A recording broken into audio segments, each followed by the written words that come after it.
पढ़त झरी गइल चानी पर के बार नौकरी कहिया मिली। आहा आहा पढ़त झरी गइल चानी पर के बार नौकरी कहिया मिली कि आही दादा कहिया मिली। दुलरुआ बबुआ भइले भार नौकरी कहिया मिली। क्या कहने बाबा बाबा। आप लोग इस चीज को भी समझिए कि एक छोटी सी बच्ची है जो पहली बार मंच पे आई है, थोड़ी असहज भी हो जा रही है, तो आप लोग इसका ख्याल रखते हुए ये आप लोगों की जिम्मेदारी है, ठीक ना। मैं एक और देखिए बिहार से बेरोजगार को बिल्कुल बिल्कुल वो भी गाऊंगी। एक गीत गाती हूँ। छाने छाने बदले तोहरो मिजाज रजऊ नारेबाज रजऊ जुमलेबाज रजऊ। क्या कहने छाने बदले तोहरो मिजाज रजऊ नारेबाज रजऊ जुमलेबाज रजऊ। अच्छा, ये गीत मैंने कोरोना के टाइम पे लिखा था, तो क्या आगे की लाइन है आप लोग उसको कोरोना के टाइम में जा करके इसको कनेक्ट करने की कोशिश कीजिएगा।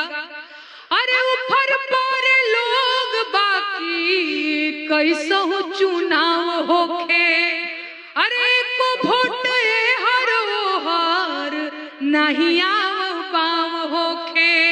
आग बजर परे चाही तोह के ताज रजऊ नारेबाज रजऊ जुमलेबाज रजऊ। छाने बदले तोहरो मिजाज रजऊ नारेबाज रजऊ जुमलेबाज रजऊ। अरे दिनवा में रैली कर लकोना कोना, अरतिया में रोवे लको रोना के रोना। तोहर नस नस बूझी हवा दागबाज रजऊ नारेबाज रजऊ जुमलेबाज रजऊ। अच्छा, जब लोकगीत की बात हो रही है तो मैं सोहर ना सुनाऊं, ऐसा हो नहीं सकता। मैं एक सोहर सुनाती हूँ। अरे 2014 में बियाह भइले 19 में गवनवा भइले 19 में गवनवा भइले हो। ललना 6 साल बीतले बियाह के विकसवा ना जना।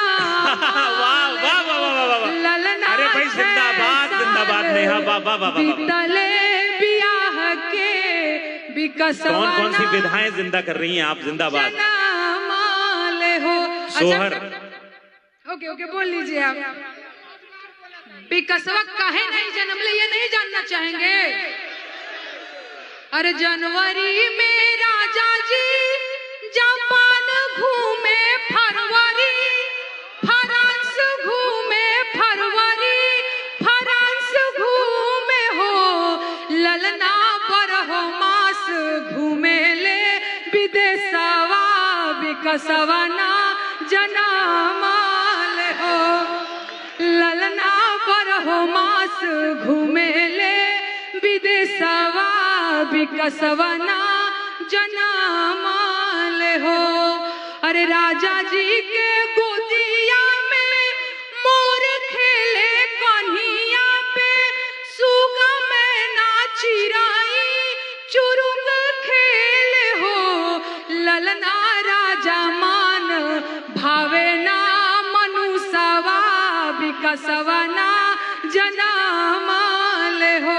ललना राजा मान भावे ना मनुष्यवा विकसवा ना जनामाल हो। अरे डाग डर देखाइनी बंगाल के बैदा, बिहार के केरला असम के हो। ओ झैती करैनी उत्तर विकसवना जनामाले हो ओझैती करैनी उत्तर परदेसवा विकसवना जनामाले हो और धुनिया रामाई बने जोगिया तो कबहू फकीर बने कबहू फकीर बने हो उनका फिकीरे में गलल देह दसवा विकसवना जनामाल हो उनका फिकीरे में गलल देह दसवा विकसवना जनामाल हो। क्या